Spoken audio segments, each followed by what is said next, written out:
Pada tanggal 14 Agustus 1945, Jepang menyerah kepada sekutu tanpa syarat apapun.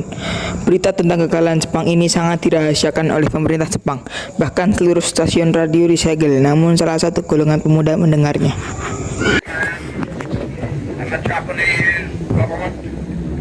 And the Japanese Imperial General Headquarters signed the instrument of surrender at the places indicated. Sore hari setelah mendengar pengakuan kekalahan Jepang pada sekutu, golongan pemuda menemui Insinyur Soekarno di kediamannya. Bung, Assalamualaikum Bung. Waalaikumsalam. Ada apa ini? Malam-malam datang ke sini dan ada berita apa yang akan kau sampaikan? Ini Bung, saya dengar dari radio Jepang menang kalah. Baiklah, undang seluruh golongan tua, termasuk Mohatta dan Ahmad Subarjo untuk mengadakan rapat. Siap Bung. Golongan muda datang ke rumah Mohatta untuk memberitahukan undangan rapat ke rumah Insinyur Soekarno. Bung, Assalamualaikum Bung. Waalaikumsalam. Anda diundang ke rumah Pak Soekarno untuk diadakan rapat. Perihal apa yang akan dibahas? Rapat ini membahas tentang proklamasi Bung. Baiklah, kalau begitu saya akan bersiap juga dan memberi kabar kepada Ahmad Subarjo untuk ikut serta dalam mengikuti rapat. Di sore hari, Mohatta dan Ahmad Subarjo serta golongan muda tiba di rumah Soekarno untuk mengadakan rapat. Silakan duduk. Mari kita mulai rapat pada sore hari ini. Silakan. Baik, terima kasih. Saya dengar bahwa Jepang menang kalah dari sekutu. Terjadi luas kekosongan di Indonesia. Bisa dijelaskan lebih rinci dan jelas? Intinya sekarang sudah ada negara yang menguasai Indonesia. Oh, begitu Bung. Lantas berikutnya bagaimana? Apakah kita akan segera melakukan rapat dengan PPKI agar mempercepat proklamasi? Saya tidak setuju. Dari golongan muda tidak boleh ada campur tangan dari negara Jepang.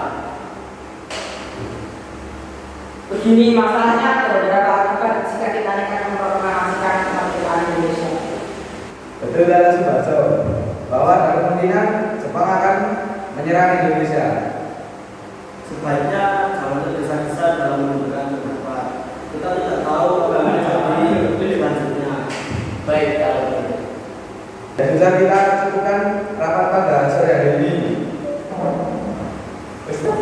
Setelah rapat, golongan muda pulang dengan perasaan yang kesal. Namun golongan muda takkan menyerah. Pada tanggal 15 Agustus 1945, golongan muda yang merencanakan penculikan Insinyur Soekarno dan Mohatta dan tiba ke Rengas Dengklok. Assalamualaikum Bu. Bu. Waalaikumsalam. Ada apa ini? Ada yang bertanya, Bu.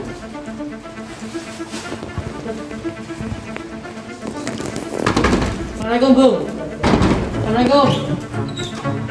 Salam pertama. Anda harus kami Bu.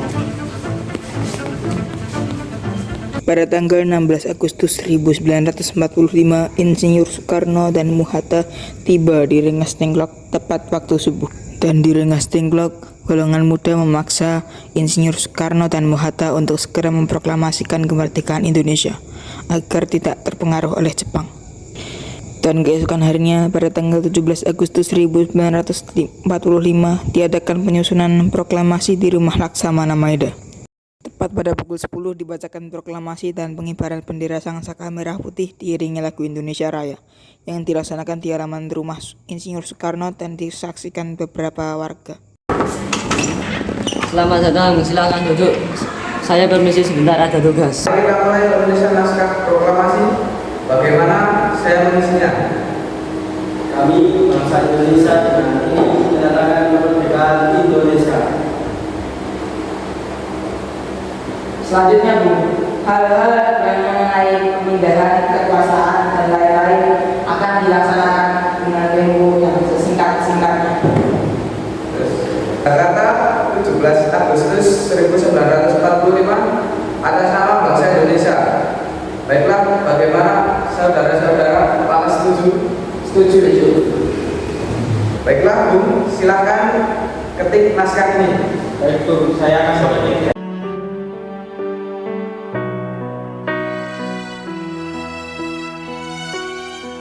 Lalu Insinyur Soekarno merintahkan istrinya untuk menjahitkan bendera. Fatmawati, tolong jadikan bendera ini.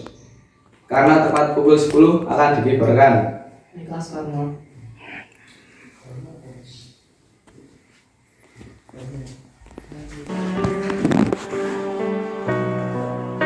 Tepat pada pukul 10 dibacakan proklamasi dan pengibaran bendera Sang Saka Merah Putih diiringi lagu Indonesia Raya yang dilaksanakan di halaman rumah Insinyur Soekarno dan disaksikan beberapa warga. Proklamasi kami bangsa Indonesia dengan ini menyatakan kemerdekaan Indonesia.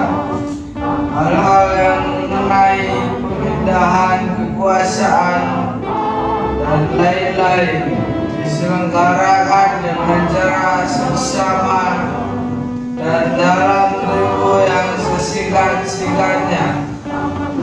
Jakarta, 17 Agustus 1945. Atas nama bangsa Indonesia, Soekarno-Hatta.